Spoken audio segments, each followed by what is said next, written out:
Hi tennis fans, I'm Grace Carter and this is Tennis Now presented by Tennis Express. Tennis Express, order today and it ships today.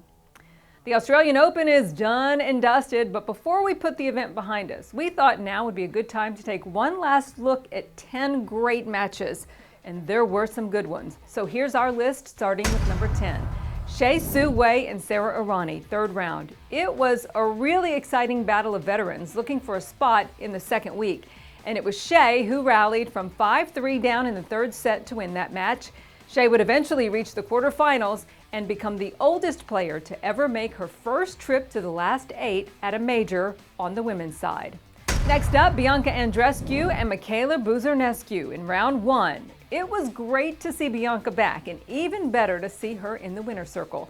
The Canadian rallied from 3-3 love 40 and took the final 3 games to notch her first win at a major in more than 15 months. Number 8, Stefanos Tsitsipas versus Thanasi Kokkinakis in round 2. Now, this was an amazing 5-setter. Aussie Kokkinakis is such a big talent when he's healthy, and he gave Tsitsipas all kinds of trouble in their second round clash, pushing the Greek in a 4.5-hour 5-set match. Number 7 is Fabio Fognini and Salvatore Caruso in round 2. Now, Fognini saved a match point in an epic match tiebreak to defeat Caruso. Then the two nearly came to blows while arguing after the match.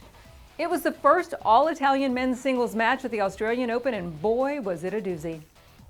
Next up is Simona Halep and Ajla Tomljanovic in round 2. Now, Halep appeared to be ripe for the picking in this match, but the Romanian righted the ship and reversed course to win the final 5 games and reverse a 5-2 deficit in the third set.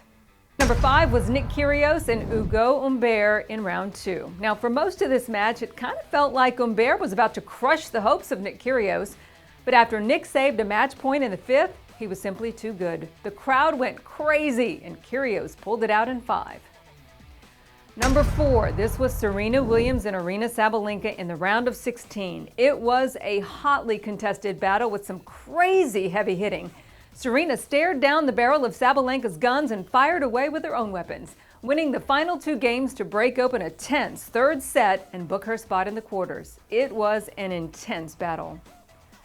Our pick for number 3, Stefanos Tsitsipas and Rafa Nadal in the quarters. Now, when Rafa is leading 2-0 at a slam, guy's pretty much unbeatable. It had only happened once, and that was at the 2015 US Open. But Stefanos Tsitsipas took it to Nadal and got the job done. An incredible effort by the Greek, and one that is certainly going to give him a huge confidence boost. And did you see this one? Dominic Thiem and Nick Kyrgios round 3. It was Thiem's last stand in Melbourne. The Austrian would go out in the 4th round to Grigor Dimitrov, but he stayed in Melbourne long enough to topple Nick Kyrgios in a dramatic 5-setter. The crowd loved every second of it, except of course for that match point. And finally, Naomi Osaka and Garbine Muguruza in the round of 16.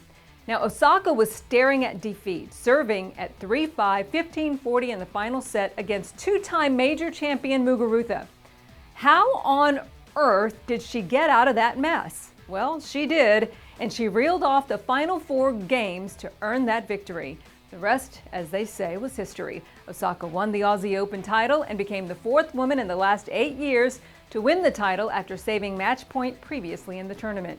So there you have it, our top 10 Aussie Open matches. We know we've left a few off this list, so feel free to let us know where we messed up in the comment section, because we always like hearing from you.